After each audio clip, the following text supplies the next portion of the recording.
buenas tardes, hermanos. El 15 de septiembre pasado me invitaron a participar en esta asamblea con el tema que aparece en el programa, la misión en el marco de la nueva evangelización. Pongo aquí la dirección para que quien guste pueda entrar al blog y ahí encontrará el texto completo de lo que aquí solamente voy a señalar algunos puntos, así como también la presentación en PowerPoint. Para seleccionar los contenidos y enfocar la orientación de un tema tan amplio y profundo, pedí a los hermanos organizadores que me explicitaran sus expectativas y en un primer momento me dijeron que compartiera los elementos que compartí en el sínodo diocesano, en la segunda sesión. Después me pidieron que tomara en cuenta las orientaciones pastorales de la primera asamblea, de donde se derivaron pues estas orientaciones que ha recordado el señor arzobispo y las hemos visto también en el video que nos prepararon. Y en tercer lugar me dieron a conocer el programa para esta séptima asamblea. En atención pues a esto que me compartieron, quiero enfocar el tema de la siguiente manera. Primero, retomando las orientaciones pastorales, recordamos que fueron inspiradas en la Quinta Conferencia General del Episcopado Latinoamericano, Aparecida. Esto explica entonces las dos primeras palabras del tema que me dan, la misión. Quienes han dado seguimiento al sínodo recordarán que en mi intervención me pidieron el tema de la nueva evangelización y entonces eso explica el tema general que me asignan, la misión en el marco de la nueva evangelización. Si tomamos en cuenta el programa de esta séptima asamblea, nos damos cuenta que nos invitan a poner atención en dos realidades muy concretas: el plan de pastoral y el consejo pastoral de la parroquia. Y eso me llevó entonces a considerar que estos dos son dos medios, ¿verdad? Dos medios importantes para impulsar la evangelización o la acción pastoral en la parroquia. Y por tanto el tema podría quedar de esta manera: la misión en el marco de la nueva evangelización como horizonte y como guía de los proyectos y de las estructuras pastorales.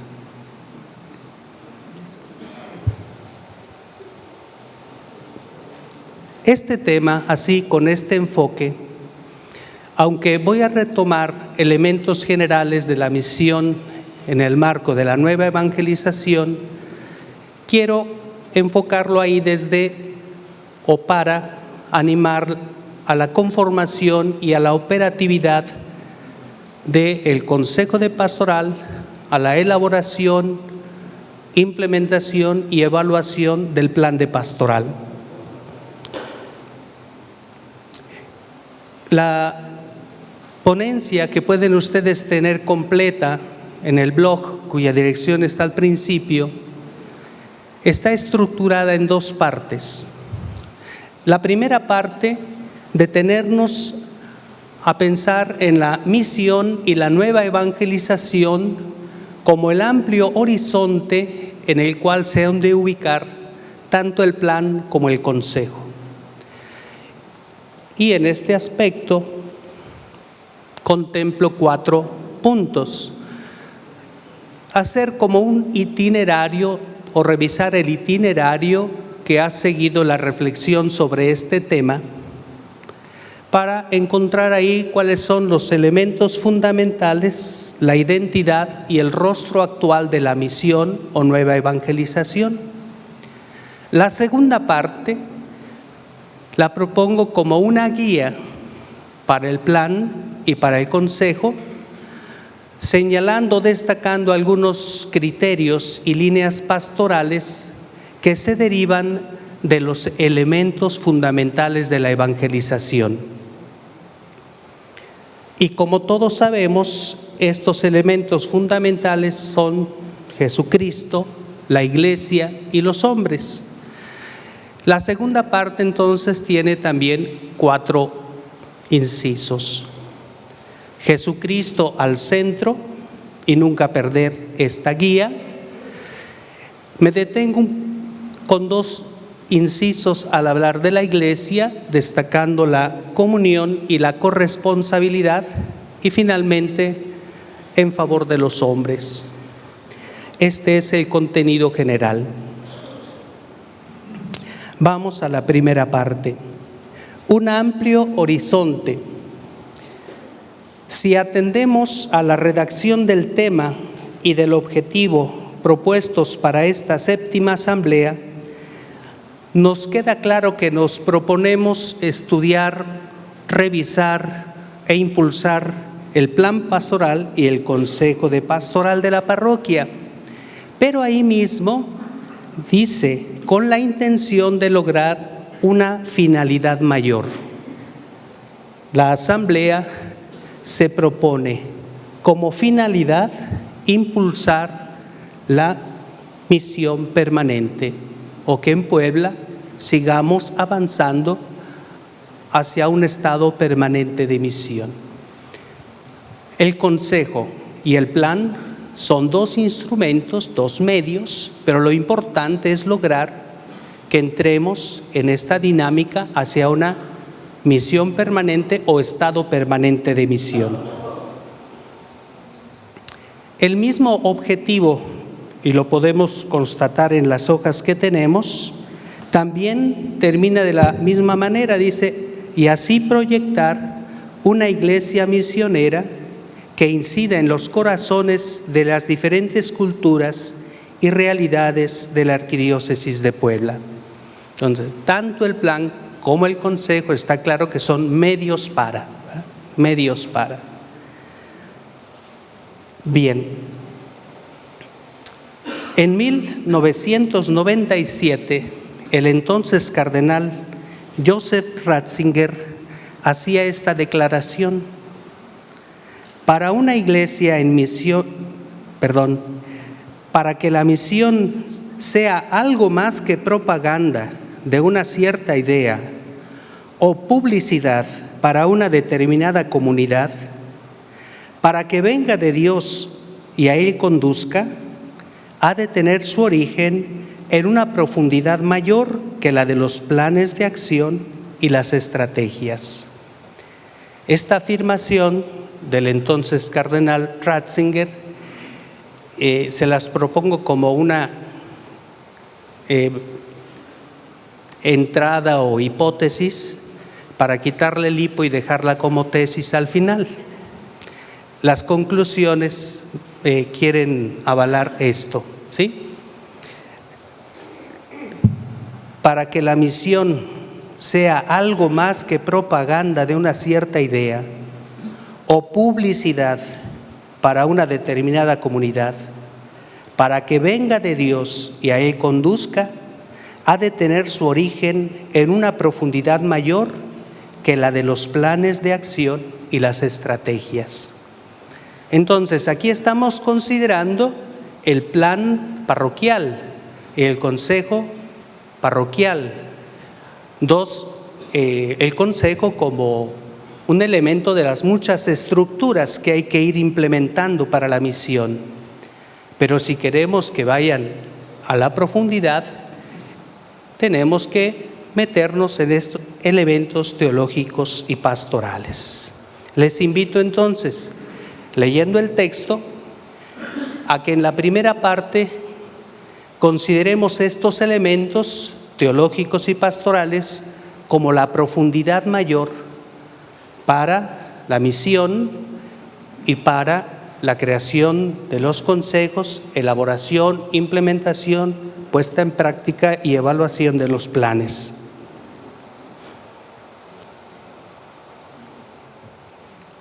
Antes de hablar de los elementos de la evangelización, de su identidad y de los rasgos del rostro actual de la evangelización y de la misión, siempre es bueno tener en cuenta cómo se ha reflexionado este tema de la misión y de la evangelización en la historia más reciente de la enseñanza de la Iglesia. Les propongo considerar este itinerario en dos momentos. Un primer momento del Concilio Vaticano II a vísperas de la Cuarta Conferencia General del Episcopado Latinoamericano, Santo Domingo, 1965 a 1992. Y un segundo momento de Santo Domingo a nuestros días. Vamos pues al primer momento.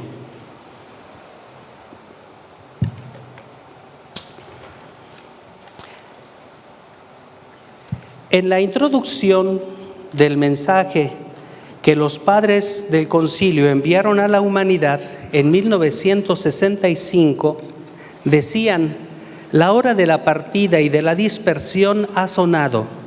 Dentro de unos instantes vamos a abandonar la asamblea conciliar para ir al encuentro de la humanidad y llevar la buena nueva del Evangelio de Cristo y de la renovación de la Iglesia en la que hemos estado trabajando juntos desde hace 4 años.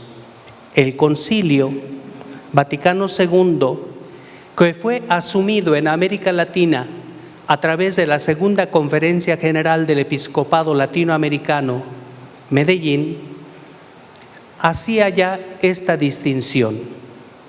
Hay que hablar de una acción misionera con los no cristianos, una acción ecuménica con los cristianos no católicos y una acción pastoral que se dirigiría propiamente a los católicos. 10 años más tarde, Evangelii Nunciandi señala que la evangelización constituye la misión esencial de la Iglesia, lo sabemos todos. Integra así el tema de la evangelización como la misión de la Iglesia en general. A la luz de Evangelii Nunciandi, el documento de Puebla, después de las sesiones que tuvieron lugar en esta misma sede, el documento de Puebla ya habla abiertamente de nueva evangelización. Situaciones nuevas, socioculturales, requieren una nueva evangelización. Podríamos decir entonces que el término como tal ya apareció en las sesiones que aquí se realizaron y en el documento final de esta tercera conferencia general.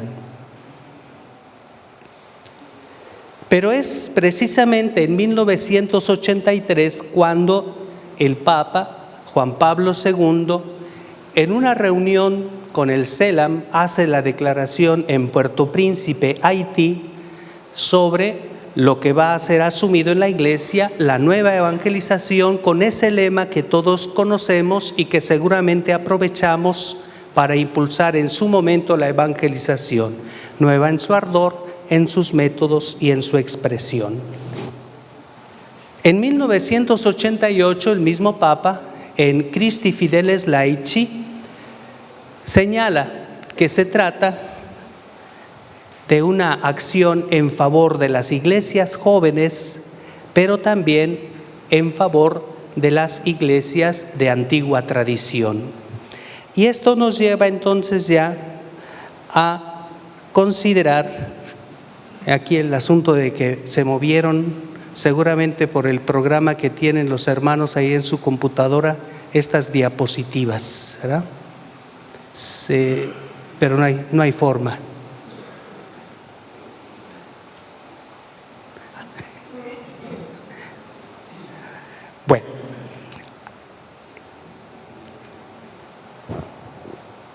lo que digo que se movió el formato. Y bueno, paciencia. En Redemptores Missio dice, hay que distinguir entre misión ad gentes o ad extra, como la primera evangelización o misión en sentido estricto, la misión ad intra, la que se realiza entre personas, comunidades y pueblos cristianos, y una situación intermedia.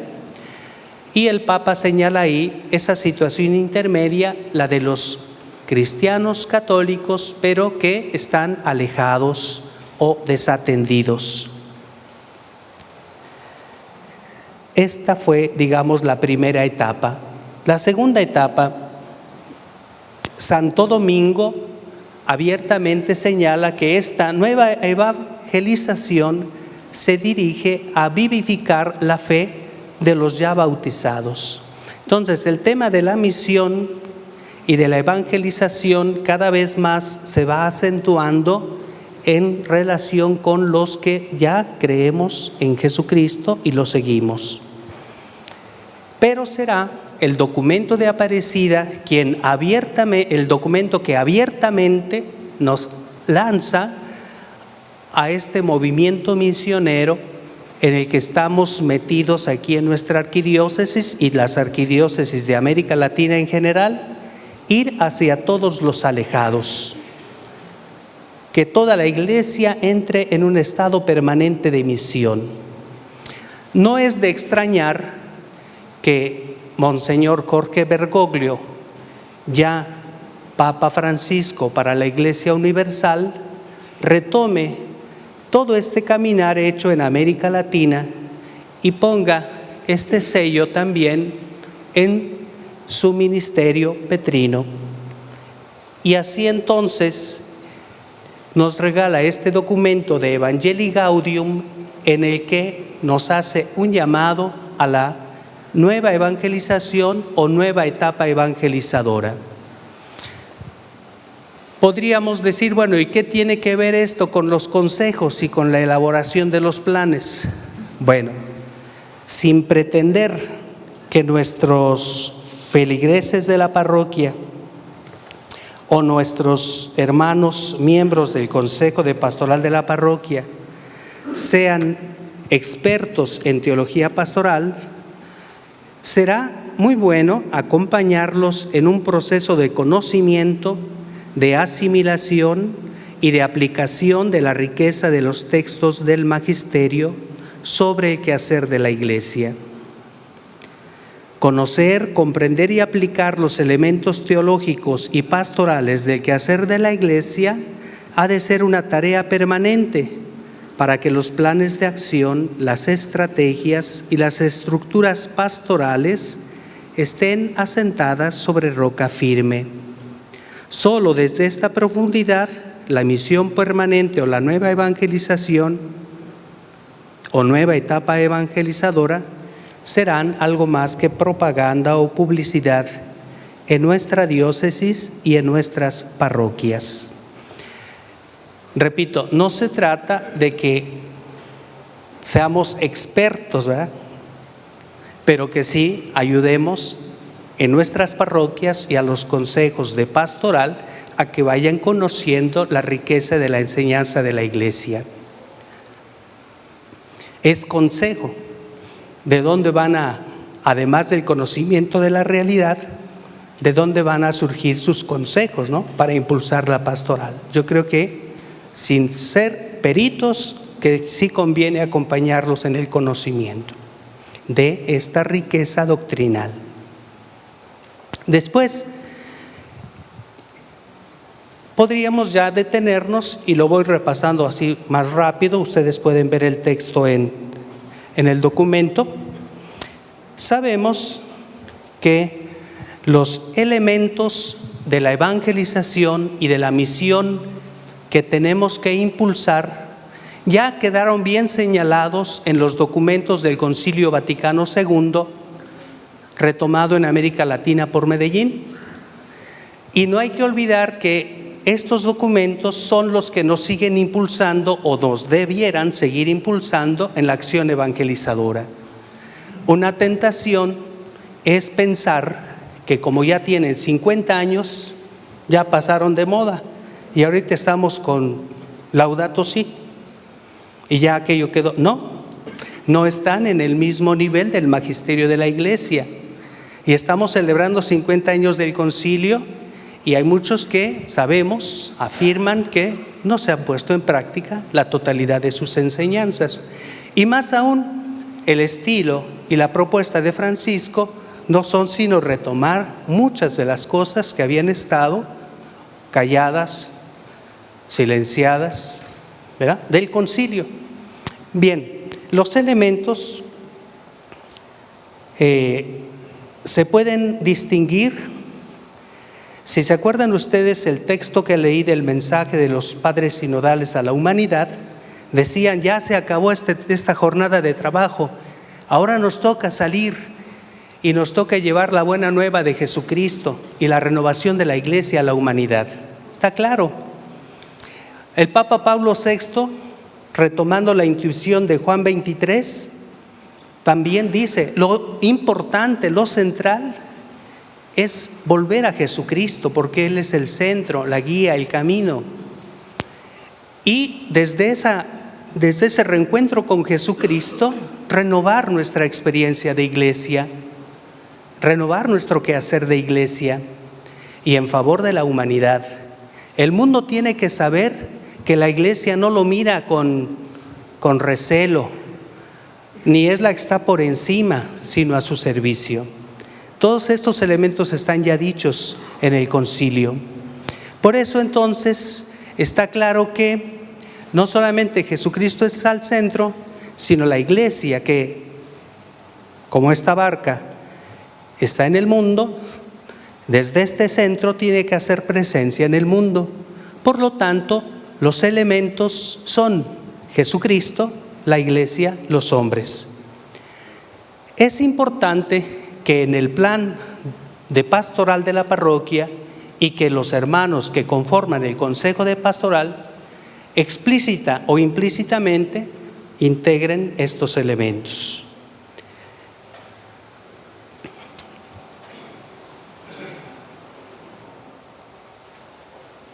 ¿Cuál es la identidad de la tarea que tenemos como iglesia? Aparece muy bien sistematizada en Evangelii Nunciandi, donde se nos dice que la evangelización, la misión, es una acción comunicativa por la que la Iglesia transmite la buena nueva del reino a toda la humanidad para renovarlos mediante actitudes y formas objetivas. Así queda clara cuál es la naturaleza de la misión y de la evangelización. Es una acción comunicativa, transmitir. Y se trata de que todos los agentes estemos involucrados en la iglesia, toda la iglesia. El contenido no es otro, no hay que inventarlo, es Jesucristo y el reino. Los destinatarios son toda la humanidad, las personas, las culturas, los pueblos. Mediante actitudes es importante el espíritu con el cual hacemos esta tarea. El Padre Mario nos ha adelantado algo sobre esa espiritualidad que debiera distinguirnos como misioneros. Y el Papa Francisco en Evangelii Gaudium dedica el último capítulo a exhortarnos a ser evangelizadores con espíritu o tener una evangelización con espíritu. También así termina la Evangelii Nunciandi, si nos acordamos. Si no hay una espiritualidad, esto no camina. Y los medios, dentro de los cuales están ahora los que estamos considerando, los planes y los consejos de pastoral. El plan de pastoral de la parroquia y el consejo de pastoral no pueden desentenderse de estos elementos que constituyen la identidad y el dinamismo de la evangelización en general, de la nueva evangelización o de la nueva etapa evangelizadora. ¿Cuál sería el rostro actual de nuestra tarea? El rostro actual lo tenemos que buscar, desde luego, en Evangelii Gaudium, que retoma la riqueza de Novo Milenio Ineunte, más aún desde Redemptoris Missio, y el proceso que hemos seguido en América Latina desde Medellín hasta Aparecida. Y nada más para destacar lo que seguramente ya hemos estado escuchando y reflexionando de muchas maneras. Se trata de salir, llegar a las periferias, de favorecer la realización personal del discípulo, pues el discípulo, si no anuncia, no está completo, no se ha realizado. Caminar hacia un estado permanente de misión, y lo cual nos pone ante la necesidad de la conversión o de la reforma de la iglesia. Sin conversión, sin reforma, no hay nueva evangelización, no hay nueva etapa evangelizadora, no hay misión permanente.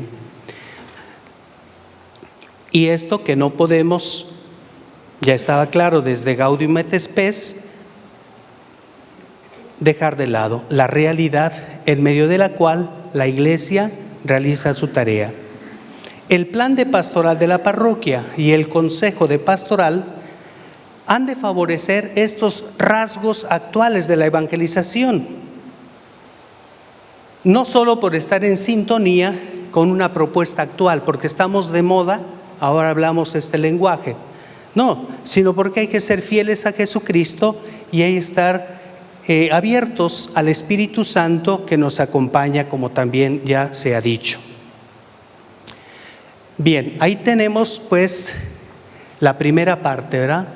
Los 4 puntitos de un horizonte amplio en el cual se deben ubicar tanto el plan de pastoral de la parroquia como el consejo de pastoral de la misma. Ahora, si tomamos los elementos fundamentales de la evangelización, podemos desglosar algunos criterios y líneas pastorales que nos sirven como guía. Y desde luego, el primer elemento, si es Jesucristo,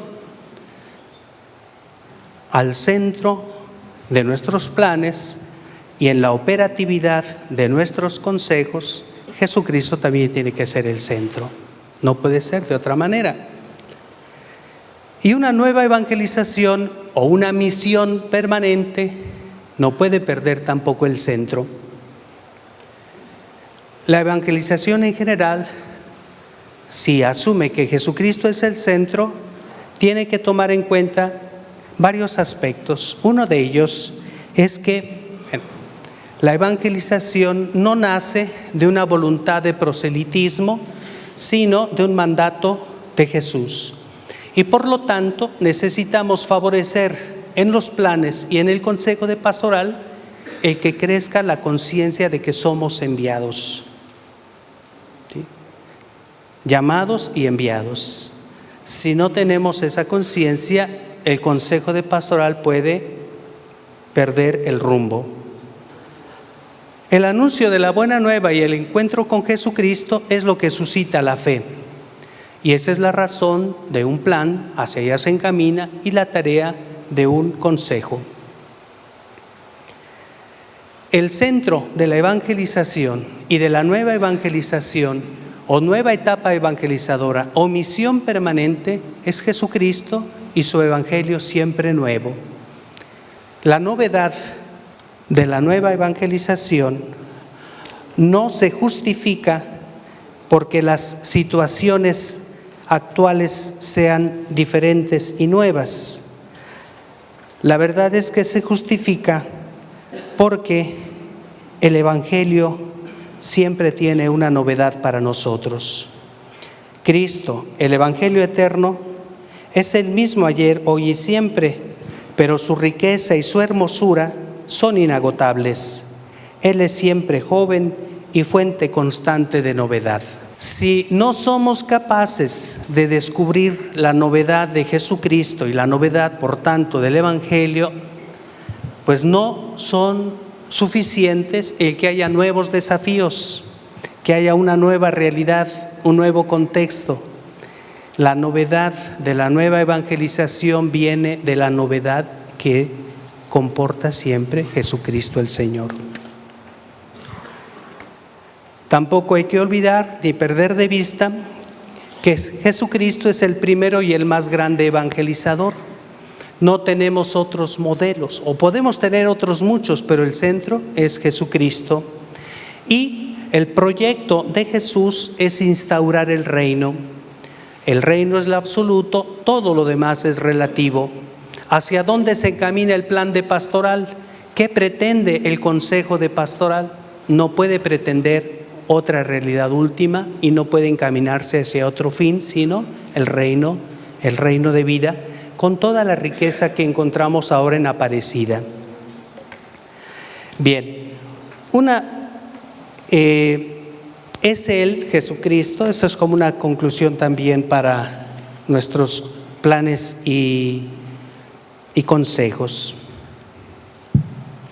Es Él, Jesús, quien nos ha llamado y enviado. De nuestro encuentro con Él nace nuestro discipulado y en favorecer el encuentro con Él radica nuestra misión. De su tesoro nos enriquecemos y hacia su novedad orientamos a quienes servimos. Él es nuestro modelo para anunciar la buena nueva y su proyecto del reino de Dios es nuestro proyecto último. Una nueva evangelización desde un nuevo concepto y una nueva experiencia de iglesia comunión. Yo creo que seguimos con el gran desafío de pasar de una concepción de iglesia previa al concilio a la iglesia postconciliar.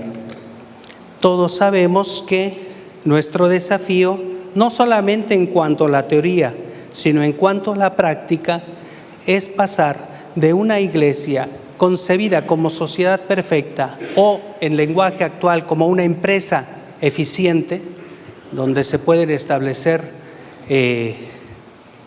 unos objetivos medibles, a una iglesia que reconoce que es misterio radicado en la Trinidad Santísima. Una iglesia cristomonista a una iglesia que sabe que Jesucristo es el centro, pero que está guiada por el Espíritu Santo. De una iglesia centrada en sí misma y preocupada por sí misma a una iglesia totalmente orientada al reino. De una iglesia centralizada y centralizadora a una iglesia sinodal, no solo de palabra, sino de hecho, caminar con, ¿sí?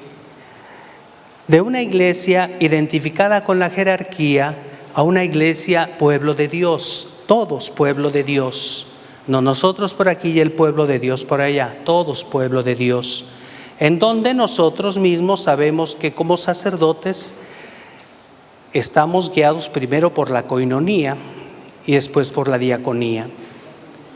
De una iglesia que se dedica a dictar anatemas o sentencias condenatorias a una iglesia de diálogo y de misericordia. Este tema va a estar pues muy presente ahora en este año, el año de la misericordia. De una iglesia que insiste en cuestiones jurídicas sin perderla lo jurídico, que sea más destacada la perspectiva pastoral. De una iglesia que tiene reservas ante el mundo a una iglesia en diálogo sincero con el mundo. De una iglesia que se consideraba o se podría considerar la única que puede traer la salvación a una iglesia que reconoce que es sacramento de salvación.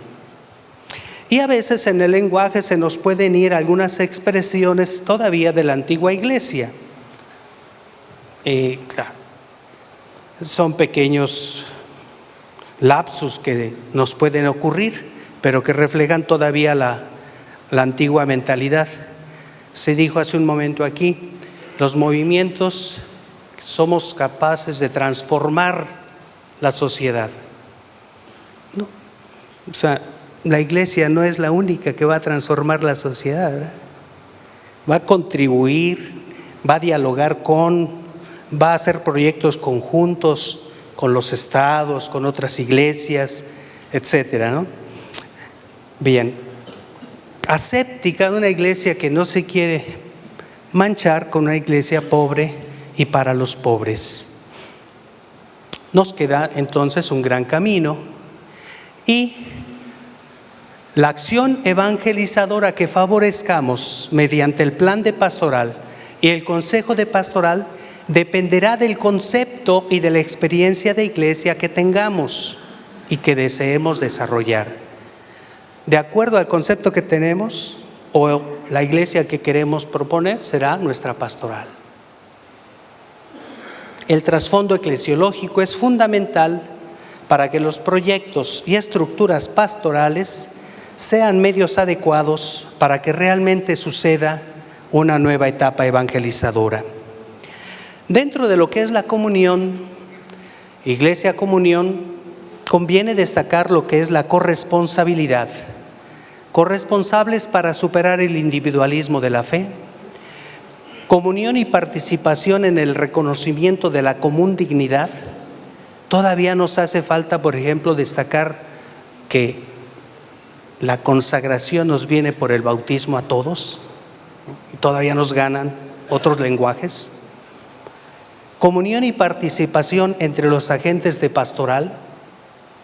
Comunión y participación realmente en la toma de decisiones. ¿Realmente queremos un consejo que aconseje o un consejo que escuche lo que nosotros ya pensamos y decidimos? ¿Y tiene los elementos para aconsejar? ¿Y lo vamos a escuchar? Corresponsabilidad en y desde los movimientos laicales. Muchos hermanos desde luego han encontrado en los movimientos laicales espacios para reconocerse realmente parte de la iglesia, pero todavía nos toca trabajar mucho en lo que es la integración de esto en la vida parroquial. La ministerialidad de los laicos en la pastoral, la presencia de los laicos en el mundo también. Esto, repito, en el texto podrán encontrar todo bien dicho, aquí es un resumen, nos lleva a cambios que tenemos que provocar. Del culto yo a procurar la devoción por la fraternidad y la solidaridad. Es que desde que yo llegué a San Martín, ahora sí las cosas cambiaron, porque antes no, es el culto al yo, ¿no? No, estamos en una iglesia en continuidad y hay que reconocer todo lo que Dios ha realizado en la historia y con nuestros hermanos en el pasado, ¿no? Novo milenio neunte, mirar con gratitud el pasado, vivir con pasión el presente, abrirnos con esperanza al futuro. Del culto al yo a desarrollar la devoción por la fraternidad y la solidaridad. Del miedo al compromiso, avanzar hacia la ascética de aceptarlo y mantenerlo fielmente.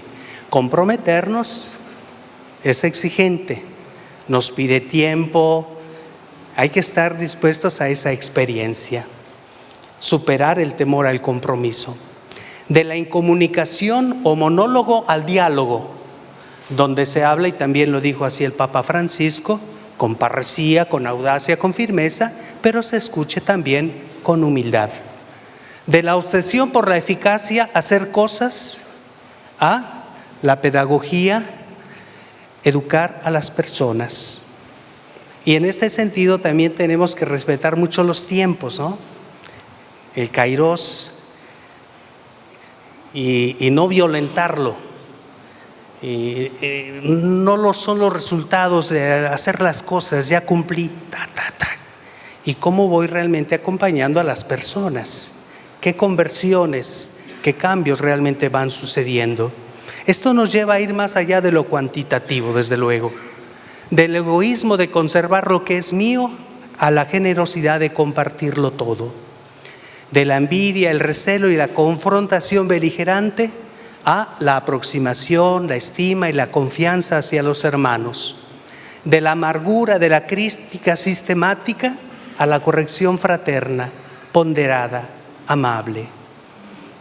Entonces tenemos que caminar muchísimo en ese campo, porque todavía nos gana muchas veces la crítica ácida y a veces la acusación a ocultas, ¿no? En lugar de acercarnos y hablar, hermano, esto no está caminando bien. Del protagonismo personal al servicio callado y desapercibido.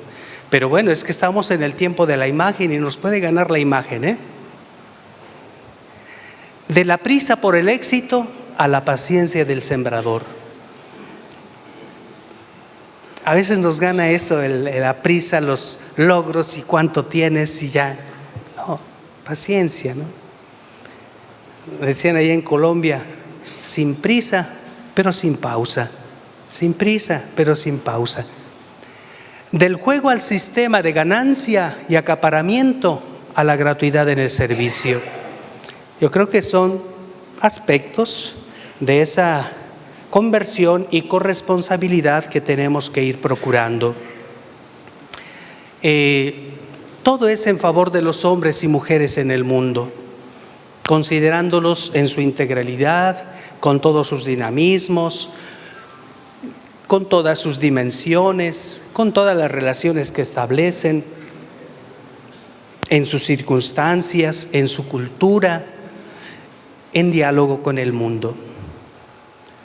Resulta impostergable favorecer en nuestro consejo de pastoral y por medio de este consejo en los demás agentes de pastoral de nuestras comunidades un ejercicio en el discernimiento de los signos de los tiempos, lo cual exige favorecer el desarrollo del pensamiento crítico y creativo. Es preciso esclarecer aquello que pueda ser un fruto del reino y también aquello que atenta contra el proyecto de Dios. Hay que ejercitarnos y ayudar a nuestros hermanos a ejercitarse en el discernimiento auténtico. No solo en conocer la palabra, sino en hacer discernimiento. ¿Qué quiere el Señor? ¿Qué quiere el Señor para su iglesia? ¿Qué quiere el Señor para los hombres en este momento de la historia? El plan pastoral y el consejo de pastoral han de tener presentes los elementos teológicos y pastorales fundamentales sobre la evangelización, pues la evangelización ha de ser el horizonte en el cual se han de ubicar estos y otros medios. Y esta ya es la primera de las conclusiones. Les decía, a partir de la frase de entonces cardenal Joseph Ratzinger, si queremos que la misión sea algo más que publicidad de una comunidad, tenemos que ir a una profundidad mayor que la de los planes y estrategias. Así lo decía el cardenal Ratzinger. Bueno, si queremos seguir avanzando en asumir nuestros planes parroquiales o elaborarlos, diseñarlos y en seguir construyendo nuestros consejos de pastoral, hemos de apuntarle a esta profundidad mayor. No perder de vista ninguno de estos elementos que la Iglesia sabia ha puesto ya en documentos y nos está provocando para ponerlo en práctica. Este es el horizonte en el cual se ha de ubicar la elaboración del plan y la operatividad del consejo de pastoral.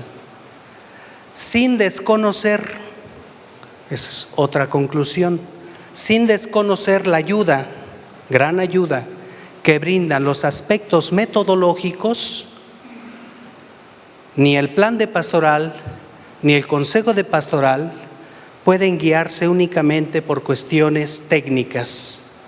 Han de asumir como guía los criterios y las líneas pastorales que se derivan de los elementos fundamentales de la evangelización. La metodología es muy buena, la técnica es muy buena, hay que aprovecharla, pero no hay que perder de vista ni el horizonte ni la guía teológica y pastoral. Esto nos exige entonces también hacer algún cambio, la tercera conclusión, pasar y dejar la pasividad, la indiferencia, el acaparamiento, la imposición y caminar en el cultivar el interés por colaborar, el empeño en la actividad comunitaria y solidaria, la capacidad de diálogo y el entusiasmo por la unidad. Todo lo cual implica una pedagogía de la participación. Nada de esto sucede por decreto, porque ya está en el plan, se va a suceder, no. Porque salga un decreto del Papa, del Obispo, tampoco. Vamos a entrar en una pedagogía de la participación. Qué bueno que haya decretos, que haya documentos, pero eso no nos garantiza la realidad de esta riqueza de vida de la Iglesia. Por último, no hay que perder de vista que se trata de una tarea que ha de ser asumida en la fe y en la esperanza. Hay que tener presente que el espíritu de la nueva evangelización reclama, como ya lo señaló el Padre Mario, una correspondiente espiritualidad en los evangelizadores. Me permito terminar con 2 breves citas del Papa Francisco. El verdadero misionero, que nunca deja de ser discípulo, sabe que Jesús camina con él, habla con él, respira con él, trabaja con él. Si uno no lo descubre a él presente en el corazón mismo de la entrega misionera, pronto pierde entusiasmo, deja de estar seguro de lo que transmite, le falta fuerza y pasión. Y una persona que no está convencida, entusiasmada, segura, enamorada, no convence a nadie. Sin dejar de empeñarnos en una adecuada planificación pastoral y en la conformación de los consejos pastorales, hemos de cultivar en nuestro interior, y ahora vienen las palabras del Papa, la convicción de que Dios puede actuar en cualquier circunstancia, también en medio de aparentes fracasos, porque llevamos este tesoro en recipientes de barro. Esta certeza es lo que se llama sentido de misterio. A veces nos parece que nuestra tarea no ha logrado ningún resultado, pero la misión no es un negocio, ni un proyecto empresarial. No es tampoco una organización humanitaria, no es un espectáculo para contar cuánta gente asistió gracias a nuestra propaganda. Es algo mucho más profundo que escapa a toda medida. Aprendamos a descansar en la ternura de los brazos del Padre en medio de la entrega creativa y generosa. Sigamos adelante, démoslo todo, pero dejemos que sea Él quien haga fecundos nuestros esfuerzos como a Él le parezca. Gracias.